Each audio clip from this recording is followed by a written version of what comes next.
So there's this interesting thing I've learnt from watching attack animations in games, and that's their use of stretch and exaggeration on the character. So if we look at this little boxing animation I did a while back, it looks relatively normal. If we look at the character in their default idle state, we can notice that they don't really have that much arm on them. Their arms are pretty short, maybe a few pixels wide, and so that throws out the challenge of making this guy's attacks feel fun to use. Because right now, if we were to just be realistic, his arm's only going to be able to reach out around here, because he's just got little arms. His arms aren't that massive, they're not going to go very far, and that puts us in an uncomfortable position, and it puts the player, let's say a player's playing this character in a fighting game of some kind, that's going to make them uncomfortable as well, because now they have to be super precise. The game doesn't forgive them if they attack too early or too late, because they have to hit right when they're about here, just in this other area, and that just feels frustrating. It's not gonna feel fun to play. And so how do we resolve this issue? How do we solve this problem of this guy's little arms? Well, if we fast forward to this frame, you'll notice that I've stretched his arm out to be twice or 3 times the size of what it realistically should be based on this frame. And then I've also made the glove bigger compared to this one. I mean, not noticeably bigger, but still it's slightly larger than the one over here. And so when we do this stretching and this enlarging of the limbs, we can then make the attack feel more comfortable to use and more forgiving to use, because now there's a greater range. However, we only do this for a couple frames, because we don't want it to be noticeably stretched. We want it to feel subtle and unnoticeable. We don't want to see the animation and go, oh, hang on a second, that guy's arms looked really weird for a second. We want it to feel somewhat natural, which is why we limit the stretching and the exaggeration to just a couple frames.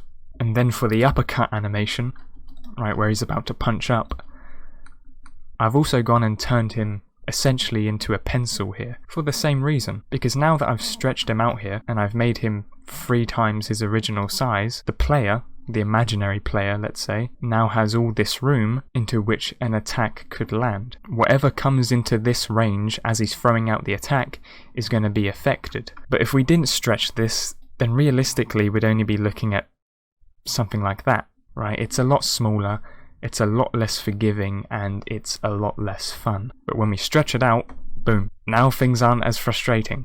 And so now I want to look at some animations that have actually been in games, some attack animations that have been in games, just to hit home this idea. So we've got little Yoshi here, good old Yoshimitsu, and he's about to kick the air.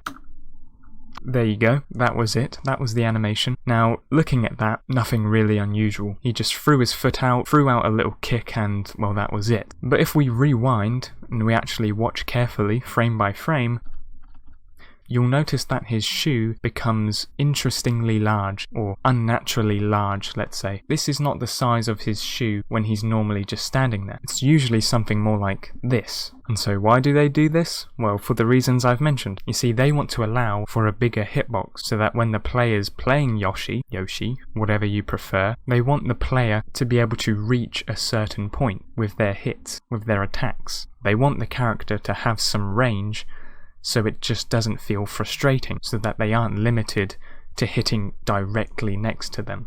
Or let's have a look at Wario for a second.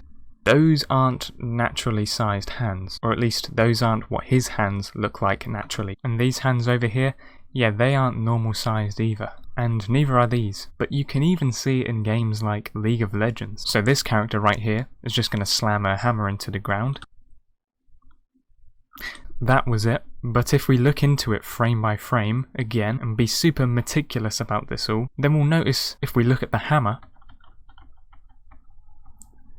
it scales up for just a few frames, not that many, just a few, before then going back into its normal size. And that is, again, for the same reason. There's a hitbox we're trying to achieve here, and the only way we can realistically hit that area, or hit that area in a way that's convincing, is by momentarily making the hammer just a bit bigger before then going back to normal size. So you can see this sort of thing everywhere. That's what I'm trying to say here. Now, as I sort of alluded to earlier, you do have to be careful with this sort of thing. Subtlety is key in the sense that you don't want these stretchy frames to go on for too long. You don't want the viewer or the player to see this entire motion and go, hang on a second, that arm did not look right. You still want it to feel natural, otherwise your characters end up looking like Dalsim from Street Fighter. Now if you are trying to make your characters feel like Dalsim from Street Fighter, then that's fine. But if you are just going for more of a natural look, and you're trying to keep your characters looking mostly realistic, then again, subtlety is key here. You need to limit the amount of frames that have this stretchy, exaggerated, unrealistic look, and make sure that it's not too noticeable.